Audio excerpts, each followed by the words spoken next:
Hi there, Luke here with another video. For those of you unfamiliar with our channel, my husband and I typically make travel-related content on here where we show you our different travel experiences since moving from North America to the UK.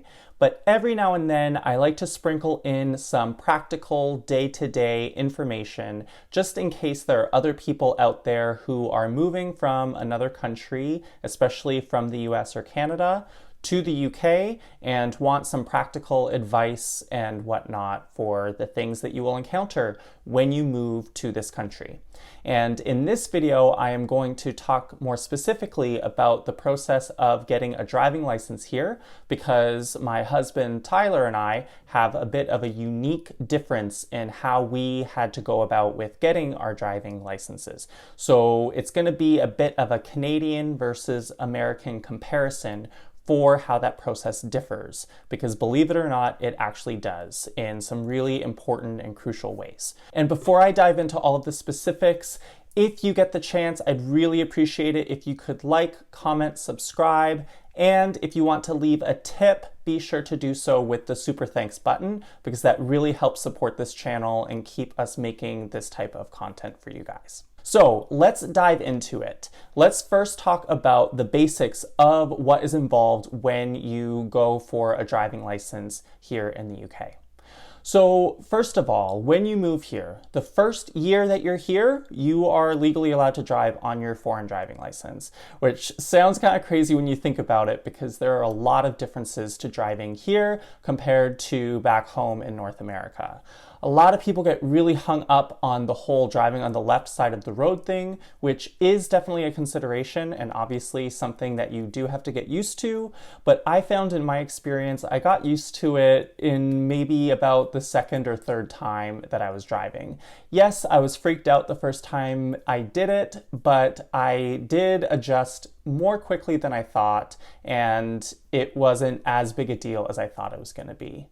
To be honest, the bigger deal is just the differences in road laws and the different layout of roads. I find that the roads are a lot smaller here, more narrow, and there's a lot more hazards that you have to be aware of. I just find roads here are very small and they use that space to the fullest, where there's lots of cars, pedestrians, bikes, and whatnot. It just definitely feels like you have to always be more conscious and alert, whereas back home, I felt like it is a bit more relaxed because there are fewer hazards. Of course, not if you live in a major city, but at least the types of situations that I was used to driving in North America, it was very different to here in the UK. So I found that that was a bigger adjustment. But anyway, back to the rules here. So you are allowed to drive with your foreign license for the first year that you are here. What happens after that year? So this is where Tyler's experience differs a bit from mine. Just so you understand a bit of our background, Tyler is a Canadian citizen and he was born and raised in Canada and spent his entire childhood and most of his adulthood up until this point living in Canada. Me, I'm a bit different. I am a dual citizen of Canada and the US, and I was born in Canada, but I spent a lot of my childhood in the US, and as a result, I got my driver's license in the US, whereas Tyler got his in Canada. So that's going to be important later. So what happens when that year is up? Basically, you have one of two routes that you can go down. One, the easier option, is that if you are someone who is able to, you can exchange your previous driving license from the country that you got it from and exchange it for a UK driving license. The other option is that you start from scratch and that you start as someone as if you have never had a driving license before. You're basically in the same boat as everyone else did from the very beginning. The best place to start is to see if you qualify for an exchange in the first place. So let me show you what the website looks like, at least at this time of filming. So what you can do is there is a government website that says exchange a foreign driving license. So you can open that up and they have a tool that can help you determine whether you are eligible or not for this license. So you can start now and answer some questions. So first of all, obviously this really only applies if you're a resident of Great Britain. If you are in the UK for less than 185 days in each calendar year, then I believe you don't have to change your license. But for Tyler and me, we do qualify as normally resident for the UK for 185 days in each calendar year. So I would hit yes, and then what kind of license do you have? So you have to indicate whether it's a car or motorcycle. And then this is where it gets important. So it asks, where did you pass your test? So you'll see that they ask you like European Union, Great Britain or Northern Ireland, Jersey, Guernsey, or Isle of Man. And then they have this section called a designated country or territory. So this is kind of a list of countries that I believe the UK has reciprocal arrangements with, where you can exchange your license if you are from that country. So you'll see here that Canada is listed as a designated country or territory, whereas the US is actually not listed. And this is important, especially the where did you pass your test? I did not look at this closely the first time when I was first thinking about exchanging my license, and I just saw that Canada was a designated country. And just so you guys know, I was actually living in Canada and had an Ontario driver's license before I came to the UK. So I thought that it just meant if you have a Canadian driver's license that you could exchange it. But the key here is it doesn't matter if you have a license from any of these designated countries. What's actually important is where you passed your test. So even if you come from a country that's a non-designated country like I did from the US, and even if you move to one of those designated countries like Canada, get your license, and then move to the UK and try and exchange it, that won't work. You have to have had passed your test before you can exchange it. So in Tyler's case, I'll show you, for him, he was able to say yes, a designated country or territory. And so then he selected Canada, and then he got this message saying that you can continue to drive in the UK without exchanging your license for 12 months, but then after the 12 months, you do have to exchange your license. And it involves doing what's called a Form D1, which is just this form that they send you in the mail. And it just asks you a series of questions, basically reiterating what you said here, that you are eligible to exchange your license, you pay a fee. You also have to send a couple other things with it. So he had to obviously send his Canadian license that he has to exchange. So once he did this, he lost his Canadian license. They take it and don't return it to you. So he had to give in his Canadian license, and then he also had to send a picture that met certain sizing restrictions, and that was able to be done at like these little kiosks that are quite popular here in the UK. We find them a lot in grocery stores. So he just got his photo taken at a local grocery store at one of these kiosks, and you just specify that's for a driver's license and they give you the right size photo. And then so he sent that in. And then finally, with this D1 form, he had to send in his BRP, which for those of you who don't know, it's your biometric residence permit. I don't know if that's just for our type of visa or if it applies to everyone who's here on a visa, but we have BRPs for our visa, and you have to submit that in the post, which I didn't like because it's a very, very important card. It basically is your proof that you're legally allowed to be here. So it would really suck if you lost it or if it got lost in the post. So I didn't love that aspect of it, but it is a reality that you have to do that.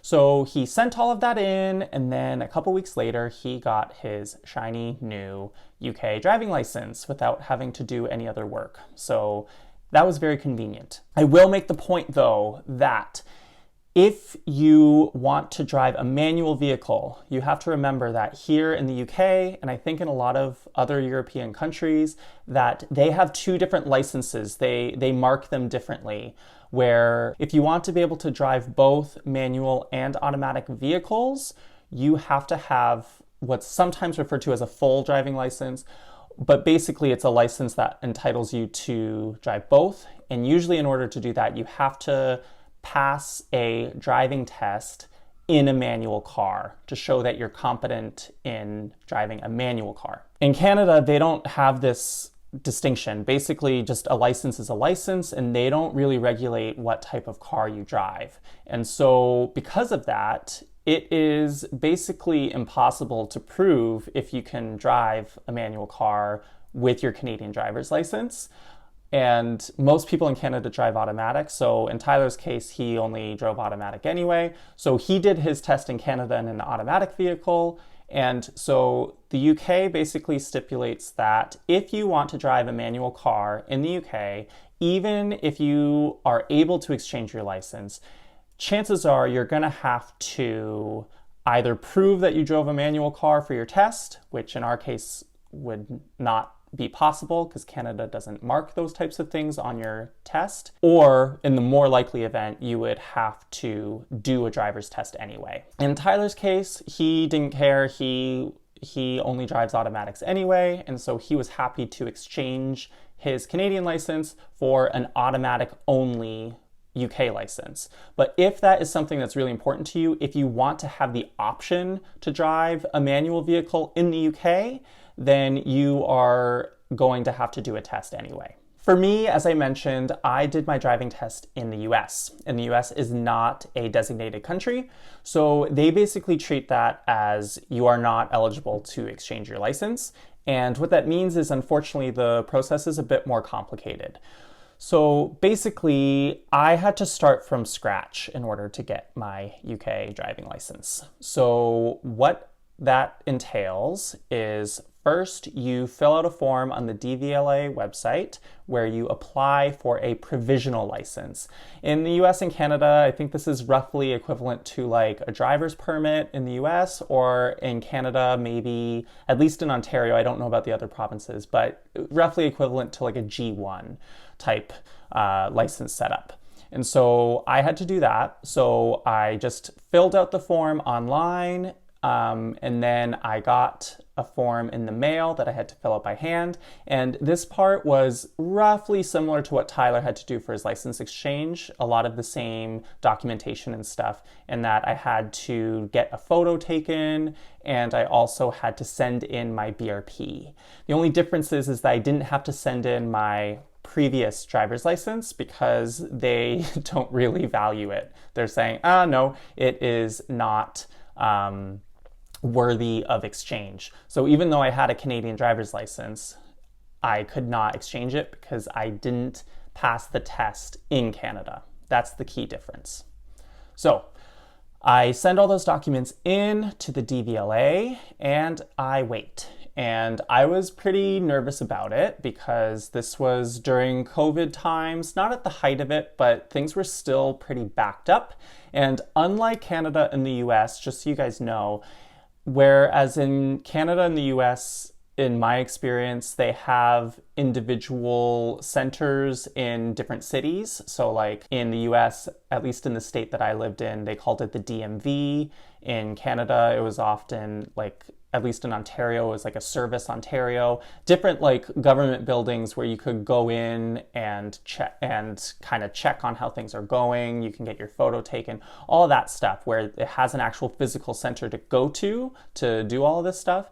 In the UK, it's totally different. It's all done by mail. They don't have individual centers. It's entirely centralized in Swansea in Wales. And so everything's done remotely.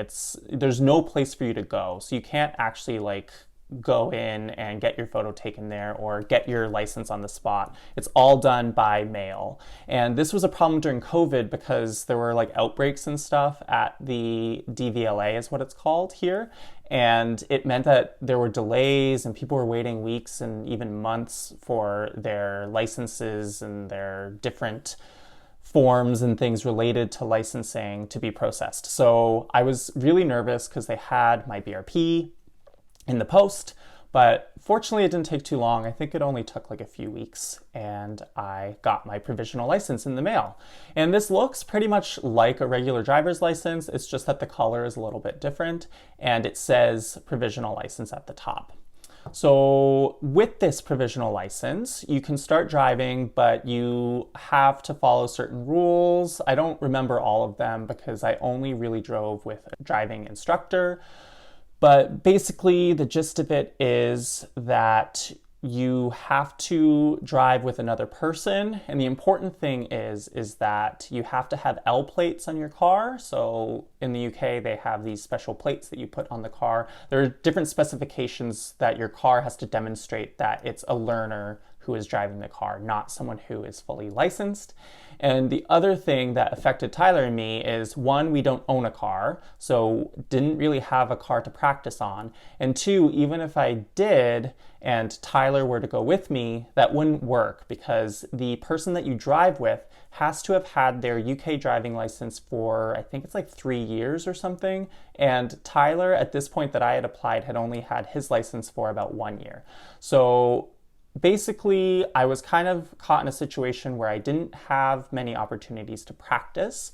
And what I ended up doing was I had to do driving lessons, which in hindsight, I'm really glad I did. Even if you're a confident and competent driver in the US or Canada, I really, really strongly recommend that you do at least a few driving lessons. They have different ones where if you have prior experience, you can do. And it's just valuable because there are certain aspects that you may not know about the laws of the roads.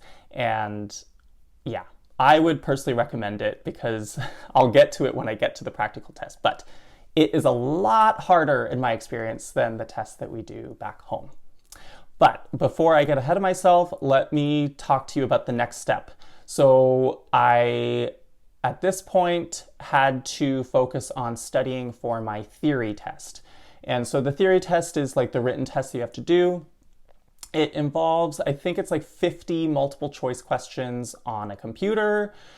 And they're just the rules of the road, basically. So the different laws, the different rules. And actually, it is quite valuable. Really, Tyler, I think people who are able to exchange their licenses, I think they should probably have to do this part too, because there are a lot of laws and rules that seem obvious to British people, but are not apparent to people from other countries. Like the national speed limit. I was always confused being like, I don't know what the speed limit is on these roads, because back home in North America, they display it very prominently, where like most roads have a sign that tells you the speed limit. Whereas here it was always like, how do you know the speed limit? And that's because there are rules about the type of road you're on. So if you're on a city road or if you're on a dual carriageway, there are just certain things that you're expected to know. And so you learn a lot of these things when you study for this theory test. The other aspect to the theory test, so there's the 50 multiple choice questions, but then there's also what's called a hazard perception test, which is a little daunting because you can't really like study for it. It's something you can prepare for and practice, but it's not like information that you can just like blurt out like with a theory test where you're answering multiple choice questions. It is a computer simulation that has you driving slowly down a road. It's all like computer generated. It used to be like dash cam footage, but now it's a bit easier, I think, because it's computer generated and it's a bit slower. So it gives you a bit more time to process what's happening. But you click your mouse every time a potential hazard shows up on the screen. And so this is something that I strongly suggest that you practice a lot for, because I think a lot of people fail because they don't prepare for it. And it is very specific about the different times that you're allowed to click. If you click too many times, you automatically fail that particular question. And yeah, I would say that neither the multiple choice part or the hazard perception part, I would really say that neither one are common sense things, and they're not basically, even if you're a good driver back home, you really need to study for it, in my opinion. And you can see on the gov.uk website, there are lots of different resources. I won't give any specific like recommendations for what to use. I kind of did a mishmash of a lot of different things. The most important thing is to study the highway code, which is quite long. So you need to give yourself time to actually study for it. Don't cram right before, because there's a lot of information that you have to learn and retain. So anyway, you do this at a testing center, and you find out right on the spot whether you passed or failed, because it is a computer thing. And so I fortunately passed first time, which I was excited about, and you get a little paper, like a certificate, saying that you passed the theory test. And so at this point, you've got that as proof, and at this point, you're allowed to book the practical driving test, because it has a code that you have to enter. And if you haven't taken your theory test yet, it won't allow you to even try and schedule the practical test, because you need that code to book the practical test. So it says you have to bring that sheet to your practical driving test, but I didn't have to do that in Scotland. They have it in their system, so it was not a problem. But I brought it anyway, just in case, just because I figured better to be over-prepared than not. After I passed that, I was ready to book the practical test, and it's a good idea to be aware of how long of a wait you have to do, because especially post-COVID, it has had quite a lot of wait times. There was a lot of backlog from people because tests were canceled during lockdown. So there's a whole backlog of people who have been wanting to get their test done, and it kept getting canceled or delayed because of the lockdown. So I was fortunate that being in a kind of smaller rural area, it wasn't too long for me to be able to book a test. But I know looking at other ones, it can be quite long. So at the first opportunity that you are able to try and book your test, you should at least like go in and look at how far out you might have to go, and also have an idea of if it's too far out for you, you might want to consider other locations, not necessarily the closest one to you.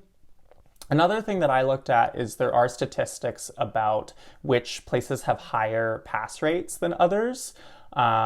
So that's another factor to consider, and you can kind of weigh the pros and cons of that whole situation. So fortunately, I only had to wait like I think 3 months or so, which sounds like a long time, but was actually kind of not that long. And it was actually kind of a good thing, because it gave me the time to do my driving lessons. So like I said, everyone's different, but in my opinion, you should probably do some driving lessons before, because I thought I was a good driver, and in my eyes I was a good driver. You know, I didn't really have any accidents or anything, and I think I was kind of your standard North American driver, but in UK eyes, you're probably not that good of a driver. I find that they have higher standards for what is considered good driving.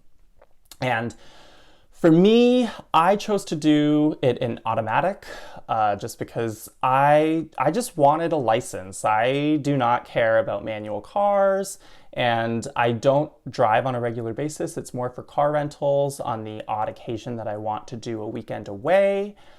But getting a manual car was not something that I valued or found important. And I just thought I was going to be stressed out enough with doing this driver's test. I didn't want to add the stress of having to learn on a manual car. If you talk to British people about this, they will think that you're crazy, and they will think that you're making a big mistake. They'll say you should really learn to drive manual. That's a personal decision that you can make. And obviously, if you've driven manual back home, then great. But you should probably still do lessons just to make sure that you have someone telling you about how likely you are to pass with your current skills. And so it was actually a good thing that I did. It was hard to find an automatic driving instructor. I eventually found one, but I was basically laughed at by most driving schools, saying in Scotland, you're never going to find it. The only places that really do it tend to be more cities. So, and the wait lists are really long. But I fortunately found someone even in this smaller area that I'm living in Dumfries in Scotland. And it was because he has an electric vehicle. So that was cool too, getting to drive an electric car. And that was the car that I used for my test. So I did that and I did my lessons, and then it came time to doing the actual test. Like I said, I find that driving tests are a bit more strict and rigid here. My driving test back home was a joke. This is probably why they didn't let me exchange my license. It was literally on like a track. It wasn't even on real roads. And that is not the case in the UK. It's a 40-minute test, I think, and 20 minutes of it is where you go on a route that they put on what they call it like a sat nav. So basically like a GPS that takes you on a certain route, and you have to follow that for about 20 minutes. And then the remainder of the route is they'll tell you where to go. And there are like different things that they throw in there. So you have to do a show me and a tell me question. So the tell me is they'll ask you like a question about how the car works. And I think they asked me how to check the tread on your tires. So you should study those things. There's different YouTube videos that actually lay out what all the tell me questions are. So you should learn the answers to all of them. Because I actually found that if I hadn't studied that particular question, I probably would have failed the test, because you have to pass the tell me question. And then the show me question is usually not that difficult, but it's showing the examiner the different features of the car. So they'll say like, show me how to turn on your defrost, something like that. So it was not difficult. And then the other aspects they can test you on, they kind of have like different scenarios that they test you on. They might do an emergency stop. They might make you parallel park. They might make you reverse along a curb, different things like that. I happened to get the emergency stop. So again, that's something that if you do lessons, you can practice that. I didn't find that difficult, so I was really relieved that I got that. And then, yeah, driving on the motorway or a dual carriageway, whichever one. For me, the most stressful part was the roundabout stuff. So that's another area where if you're from North America and not used to driving on roundabouts, that's probably a good thing to practice with your instructor. So yeah, I think that about covers it. So I passed my test first try, which I was really excited about. You give them your provisional license. They give you a certificate that acts as your license in case you want to drive on your own right then and there, because from that very moment that you pass, you're allowed to drive. So that's kind of like your license while you're waiting for the official plastic license to arrive in the mail. And I got my license really quickly. I was surprised. I think I only waited like 2 days and it was there waiting for me at my place. So that is that. Again, Tyler and I are only allowed to drive automatic vehicles. That's fine for us, but you should definitely be very aware. If you want a manual vehicle, you are going to have to do a test, and you'll have to do the test in a manual vehicle. So you'll have to arrange that.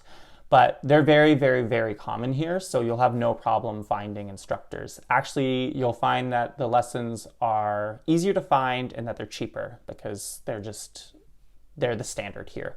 And automatics are the ones that are not quite the norm here. So good for you to be aware of that as well. All right, everyone, I hope that you found that interesting and that you maybe learned a little bit about the different processes. I know that I would have found it helpful to see just a kind of video like this detailing all of that. So I hope that I'm able to help some people out there with this information. If you did enjoy it and if you learned something from it, do like this video, also leave us a comment, subscribe, and consider leaving a tip with the super thanks button under this video. If you like travel related videos, then watch some more of our videos. We're currently in a series where we're documenting our experience of traveling around Spain and Portugal, which we did for about 3 months. So subscribe and stay tuned for future videos. I hope to see you at a future video. Bye.